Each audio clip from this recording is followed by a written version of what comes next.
Video में हम लोग देखेंगे कि त्रिभुज के प्रकार और उसके सूत्र क्या होते हैं। ठीक है, तो हम लोग ये देखते हैं कि त्रिभुज के प्रकार और उनके सूत्र।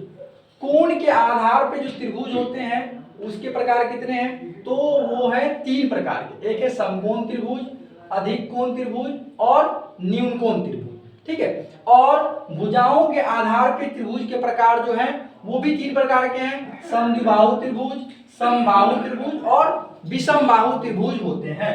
ठीक है, अगर त्रिभुज को पहचानना है कि त्रिभुज को पहचानेंगे तो उसको कैसे पहचानेंगे? अगर फिगर देख के, तो कोण के आधार पे आकृति को त्रिभुज को पहचानना है तो हम लोग क्या करेंगे? देखेंगे कि कोई भी त्रिभुज में अगर एक कोण क्या हो, समकोण हो, यानी कि 90 डिग्री का हो, या तो ये वाला सिंबल उसमें लगा हो या 90 डिग्री लिखा हो, तो हम लोग समझेंगे कि वो क्या है? एक समकोण त्रिभुज है। ठीक है, समकोण के बारे में अगर हम लोग बात करें तो क्या है? समकोण त्रिभुज की कोई एक भुजा क्या होती है? 90 डिग्री की होनी चाहिए। ठीक है, और अगर हम लोग देखें अधिक कोण के बारे में तो क्या होता है कि इसका कोई एक कोण क्या होना चाहिए? 90 डिग्री से अधिक होना चाहिए। अधिक कोण त्रिभुज की कोई एक भुजा 90 डिग्री से क्या होनी चाहिए? अधिक होनी चाहिए। और न्यून कोण में क्या होता है कि त्रिभुज की सभी भुजाएं 90 डिग्री से क्या होनी चाहिए? कम होनी चाहिए, तभी हम लोग समझेंगे कि वो क्या है? हमारा न्यून कोण है। ठीक है, अगर हम लोग भुजाओं के आधार पे, है ना, भुजाओं के आधार पे त्रिभुज के प्रकार, अगर भुजाओं के आधार पे हम लोग देखते हैं तो क्या है? भुजाओं के आधार पे आकृति से कैसे हम लोग पहचान करेंगे त्रिभुज को? ठीक है, पहला है हमारा समद्विबाहु त्रिभुज। पहला क्या है? समद्विबाहु त्रिभुज। समद्विबाहु त्रिभुज की कोई दो भुजाएं क्या होती है? समान होती है।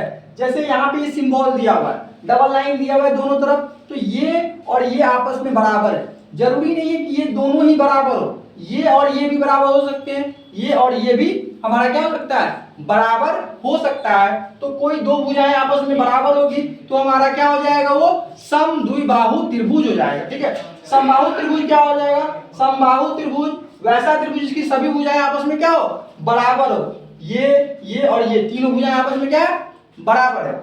और विषम बाहु त्रिभुज में क्या होता है कि इसकी कोई भी भुजा आपस में क्या होगी? बराबर नहीं होगी, यानी कि ये तीनों अलग अलग होंगे। ये वाला और ये तीनों भुजाएं आपस में क्या होगी? अलग अलग होंगी। ठीक है, अब हम लोग इसके सूत्र की तरफ जाते हैं, फॉर्मूला की तरफ। क्या होता है? तो त्रिभुज का क्षेत्रफल का फॉर्मूला क्या होगा? तो समकोण त्रिभुज का अगर क्षेत्रफल हम लोग बात करते हैं तो 1/2 गुणे आधार गुणे शीर्षलंब होता है। और समद्विबाहु त्रिभुज का अगर हम लोग बात करें तो b/4 root under 4a² minus b², जहां b और a जो है वो हमारी दो भुजाएं हैं। ठीक है, और समबाहु त्रिभुज जो होता है उसका क्षेत्रफल √3/4 गुणे भुजा स्क्वायर होता है। और विषम बाहु त्रिभुज का जो क्षेत्रफल होता है वो root under s into s minus a, s minus b, s minus c होता है, जहां s बराबर हम लोग क्या होगा? a plus b plus c बट्टा 2, यानी कि सभी तीनों भुजाओं का जो योग है उसको हम लोग 2 से क्या करेंगे? डिवाइड कर देंगे, तो हमारा s का वैल्यू आ जाएगा। ठीक है, तो हम लोग क्या करेंगे? इसको नोट डाउन करेंगे।